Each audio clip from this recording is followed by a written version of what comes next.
গল্প হলেও সত্যি। এখানে গল্প কম, ঘটনা বেশি শোনানো হয়।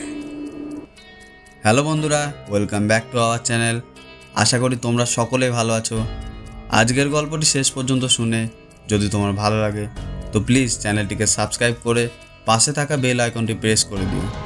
আর এরকম গল্প পাঠাতে চাইলে bengalibooth123@gmail.com শেয়ার করো তোমার লেখা সেরা ইউনিক গল্পটি। চাইলে আমাদের ফেসবুক পেজেও জয়েন করতে পারো, ডেসক্রিপশনে সব লিঙ্ক দেওয়া থাকলো। তো চলো বেশি কথা না বলে গল্পটি শুরু করা যাক। আজকের গল্পের নাম অভিশপ্ত হাইওয়ে এবং গল্পটি লিখে পাঠিয়েছে সুভাষিস দাস। আমার মামাতো ভাই অরুণ দিল্লিতে থাকে। অরুণ আমাকে প্রায়শই ওর বাড়িতে যাওয়ার জন্য আমন্ত্রণ জানাতো। পড়াশোনা চলাকালীন আমরা একসাথে দিল্লি ইউনিভার্সিটি থেকে অনার্স পাস করি। কলেজে অরুণ আর আমার ডিপার্টমেন্ট আলাদা হলেও আমাদের দুজনকার বন্ধুত্ব খুব ভালো ছিল। ভাগ্যক্রমে এখন চাকরির সুবাদে আমরা দুজনেই দিল্লিতেই থাকি। তবে দিল্লিতে ওর বাড়ি থেকে আমার বাড়ির দূরত্ব অনেকটাই। অরুণ চাকরি পাওয়ার পর বিয়ে করেছে, তবে আমি এখনো বিয়ে করিনি। আমি এখন পুরোপুরি সিঙ্গেল। তবে হয়তো খুব শীঘ্রই চার হাত এক হতে পারে। অরুণের বারবার অনুরোধের জন্য আমি অফিস থেকে দিন তিনেকে ছুটি নিয়ে নিলাম। আমি অরুণকে ফোনে বললাম কাল ওদের বাড়ি যাচ্ছি। অরুণ কথাটা শুনে রীতিমতো বেশ আনন্দিত হলো। পরের দিন সকালে প্ল্যান মতো সব ঠিকঠাক করে জিনিসপত্র গুছিয়ে নিলাম। মনে করলাম সন্ধেবেলায় রওনা হব। সেই মতো ড্রাইভারকে সব ঠিকঠাকভাবে বুঝিয়ে দিলাম। সন্ধ্যার খাওয়া দাওয়া সেরে বেরিয়ে পড়লাম। বেরোনোর সময় মা যথারীতি সাবধানতা বানিয়ে দিতে লাগলো, সাথে একটি তাবিজও দিল। আমি তো এইসব দেখে অবাক। আমি বললাম, মা তুমি সেই আগেকার দিনের মানুষই রয়ে গেলে। আর এইসব মাদুলি তাবিজে আজকালকে কেউ বিশ্বাস করে? এইসব জিনিসগুলো অন্ধবিশ্বাস আর কুসংস্কারকে প্রশ্রয় দেয়। আর তুমি? মায়ের তো শটান জবাব। কেউ বিশ্বাস করুক বা না করুক, আমি তো করি। নে তুই এটা হাতে বেঁধে নে এখনই। আর কি করা যায়? যথারীতি মায়ের হুকুম মেনে মাদুলিটা হাতে পরে নিলাম।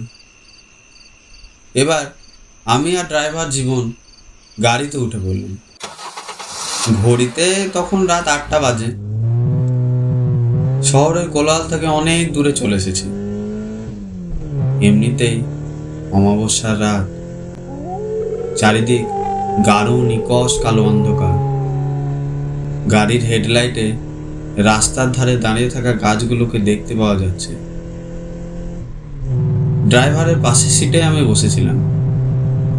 পুরো গাড়িটায় আমি আর জীবন ছাড়া আর কেউ নেই। মাঝে মাঝে ওর সাথে কথা হচ্ছে আর গাড়ি তীব্র বেগে ছুটে চলেছে। ঠিক এমন সময় আমার ফোনটা বেজে উঠল। আমি পকেট থেকে ফোনটা বার করে দেখলাম মা ফোন করেছে। আমি ফোনটা রিসিভ করলাম। হ্যালো বলতেই মা জিজ্ঞাসা করলো, একা যেতে কোনো অসুবিধা হচ্ছে না তো তোর? আমি বললাম, আরে না না, কোনো অসুবিধা হচ্ছে না, তুমি চিন্তা করো না তো, আমি পৌঁছে তোমাকে ঠিক ফোন করব। এই বলে ফোনটা রেখে দিলাম। জীবন কিছুক্ষণ পর একটা গান চালালো। গানটা আমার খুব পছন্দের। গান শুনতে শুনতে কখন যে চোখে ঘুম নেমে এসেছিল তা বুঝতেই পারিনি। হঠাৎ করে জীবন এমনভাবে গাড়ির ব্রেকটা মারলো যেন পুরো গাড়িটা উল্টে যাবার জোগাড়। আমি জীবনকে ধমক দিয়ে বললাম, এটা কি হলো জীবন? এত জোরে কখনো গাড়ির ব্রেক মারে? জীবন বলল, আমার দোষ না স্যার, ওনার দোষ। ওনার জন্যই তো সব কিছু। আমি আস্তে আস্তে গাড়ির সামনের দিকে তাকিয়ে দেখি 21 থেকে 22 বছরের একটি মেয়ে একটা বাচ্চাকে কোলে করে নিয়ে দাঁড়িয়ে আছে। ঘড়িতে তখন প্রায় 12টা বাজে। মেয়েটির পরনে লাল শাড়ি, শাড়ির আঁচল মাটির সঙ্গে গড়াগড়ি খাচ্ছে, চুলগুলো এলোমেলোভাবে হাওয়ায় উঠছে। আমি গাড়ির বাইরে বেরিয়ে এসে বললাম, কি ব্যাপার, আপনি এত রাতে এই শুনশান রাস্তায় বাচ্চাকে কোলে করে আমার গাড়ির সামনে আসলেন কেন? তখন মেয়েটা কান্না ভেজা কণ্ঠে বলল, আমাকে বাঁচান দাদা, ওরা ওরা আমাকে মেরে ফেলবে। আমি কোনো রকমে ওদের ওখান থেকে পালিয়ে এসেছি। সামনেই আমার শ্বশুর বাড়ি। দয়া করে আমাকে আপনারা আপনাদের সঙ্গে নিয়ে চলুন। আমি বললাম, দেখুন, আপনি কিন্তু রাস্তা থেকে সরে দাঁড়ান, আমি আপনাকে নিয়ে যেতে পারবো না। এই কথা বলতেই মেয়েটা আমার পায়ে জড়িয়ে ধরে হাও হাও করে কাঁদতে লাগলো। ওদিক থেকে জীবন বলল, আমাদের গাড়ির পিছনের সিট তো খালি পড়েই আছে, আমরা না হয় ওকে এই বিপদ থেকে একটু সাহায্যই করি। আর সামনেই তো শ্বশুরবাড়ি, আমরা না হয় ওকে ওখানেই নামিয়ে দেবো। জীবনের কথা শুনে আমি মেয়েটাকে গাড়িতে উঠতে বললাম।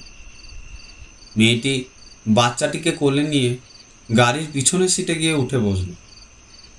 এরপর জীবন গাড়ি স্টার্ট করে দিল। কিছুক্ষণ পরে গাড়ির ভিতরে আমার আর জীবনের কেমন যেন একটা অস্বস্তি বোধ হতে লাগলো। একটা চাপা, কটু, বিশ্রী, আঁশটে গন্ধ গাড়ির ভিতরটা যেন মমা করছে।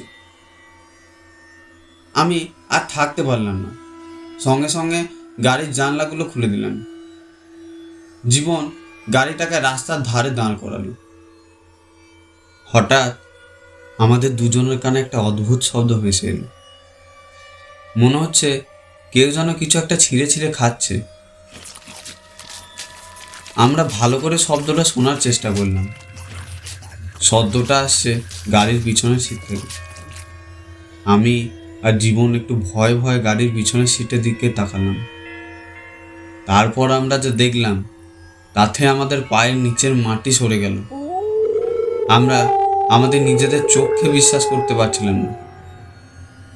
আমরা যে মেয়েটাকে গাড়িতে তুলেছিলাম সে মেয়েটা এখন একটি ভয়ানক দানবে পরিণত হয়েছে। সেই দানবটার বড় বড় হাত এবং সেই হাতে বড় বড় ধারালো নখ। চোখগুলো পুরো একেবারে টকটকে লাল, যেন কোনো আগুনের গোলা। ঠোঁট থেকে লাল রক্তের লালা ঝরছে। সারা শরীরে শ্যাওলা জাতীয় থকথকে পদার্থ লেগে রয়েছে। সে এক বীভৎস রূপ। আমি দেখলাম দানবটা ছোট বাচ্চাটির শরীর থেকে মাংসগুলো পরম তৃপ্তিতে ছিঁড়ে ছিঁড়ে খাচ্ছিল। দৃশ্যটা এতই ভয়ঙ্কর সেটা বলে বোঝানো যাবে না। এই দৃশ্য দেখে আমরা দুজনে প্রচণ্ড ঘামতে শুরু করলাম। আমার গলা থেকে যেন কোনো আওয়াজই বেরোলো না। হাত পা যেন অবশ হয়ে গেছে। জীবন এই সব কিছু দেখে তো ভয়ে অজ্ঞান হয়ে গেছে। আমি যে এতক্ষণ ধরে দানবটিকে দেখছিলাম সেটি এখনও সে খেয়াল করেনি। আমি কি করব ভেবে পাচ্ছিলাম না। আমার মাথা কাজ করছিল না। আমি আরেকবার দানবটার দিকে তাকালাম। এবার দানবটা লাল চোখে চোখ পড়ে যায় আমার। এবার সে তার বীভৎস লালা জড়ানো চেহারা আমার দিকে তাকায়। একটু একটু করে সে আমার দিকে এগিয়ে আসে। তখন তার ঠোঁটে একটা পৈশাচিক হাসি বিরাজ করছে। যখন দানবটা আমার অনেক কাছে চলে আসে তখন আমি 2 হাত দিয়ে আমার মুখ ঢাকলাম। আর ঠিক তখনই আমার মায়ের দেওয়া সেই তাবিজটা থেকে একটা তীব্র নীল আলো চারিদিকে ছড়িয়ে পড়ল। নীল আলোর প্রভাবে সেই দানবটা আমার থেকে অনেকটা দূরে সরে গেল। তারপর যা ঘটল তা অতি ভয়ঙ্কর। নীল আলোর প্রভাবে দানবের সারা শরীর থেকে মাংসগুলো ঝরে পড়তে শুরু করলো। দানবটা একটি প্রচণ্ড হাড় হিম করা চিৎকার করে উঠল। যেন কোনো অদৃশ্য শক্তি দানবটার শরীরটাকে টুকরো টুকরো করে ফেলতে চায়। এবার দানবটা আরও এক ভয়ঙ্কর চিৎকার করে উঠল। আমি দেখলাম দানবটার শরীরটা মাঝখান থেকে দুভাগে বিভক্ত হয়ে যাচ্ছে। সে এক ভয়ঙ্কর হাড় হিম করা দৃশ্য, যা আমি কোনোদিন ভুলব না। এরপর দানবের সারা শরীরটা আগুনে পুড়ে ছাই হয়ে গিয়ে ধুলোর মতো বাতাসে মিলিয়ে গেল। ঘটনাটা ঘটার পর কখন যে ঘুমিয়ে পড়েছিলাম বুঝতেই পারিনি। ঘুমটা ভাঙল জীবনের কণ্ঠস্বরে। জীবন বলল, স্যার উঠে পড়ুন, সকাল হয়ে গেছে। আমি বাইরের চারিদিকে তাকালাম। সকালের সূর্যের প্রথম কিরণ চারিদিকে আলোকিত করে তুলেছে। ঘুম থেকে উঠতেই জীবন কালকের সেই দানবটার কথা জিজ্ঞাসা করলো। আমি বললাম, তুমি যখন অজ্ঞান হয়ে গিয়েছিলে তার ঠিক পরে আমিও অজ্ঞান হয়ে গিয়েছিলাম। তাই কালকের ঘটনাটার ব্যাপারে আমার আর কিছু মনে নেই। কালকে রাতের বাদবাকি ঘটনাটা আমি আর জীবনকে বললাম না। প্রায় সকাল 7টা নাগাদ আমি অরুণের বাড়িতে পৌঁছালাম। অরুণ আমাকে দেখে জিজ্ঞেস করলো, কি রে, তোর কাল রাতে তো আমার এখানে আসার কথা ছিল, তোর আসতে এত দেরি হলো কেন? তখন আমি আর জীবন কালকে রাত্রে সব ঘটনাটা খুলে বললাম। অরুণ ঘটনাটা শুনে একটু গম্ভীর গলায় বলল, আসলে তোরা যে হাইওয়ে দিয়ে কাল রাত্রে আসিলিস, সেই হাইওয়েতে প্রায় বছর 3 আগে একটা 21 থেকে 22 বছরের মেয়েকে তার বাচ্চা সমেত কতগুলো লোক মিলে কুপিয়ে খুন করে, আর তার লাশটাকে পাশের নদীতে ফেলে দিয়েছিল। তখন থেকেই ওই হাইওয়েতে ওই মেয়েটার আত্মা ঘুরে বেড়ায়। সেই জন্য ওই হাইওয়েতে রাত্রি 10টার পর কেউ যায় না। তোরা ওই হাইওয়ে সম্পর্কে জানতিস না, যার জন্য তোদের সাথে এরকম ঘটনা ঘটেছে। আমরা অরুণের কথা শুনে একে অপরের মুখের দিকে তাকিয়ে রইলাম। এতক্ষণ গল্পটি শোনার জন্য ধন্যবাদ। আমাদের সহযোগিতা করতে চ্যানেলটিকে সাবস্ক্রাইব করে পাশে থাকা বেল আইকনটি প্রেস করে দিও। তো দেখা হচ্ছে পরবর্তী কোনো এপিসোডে। ততক্ষণে ভালো থাকো, সুস্থ থাকো।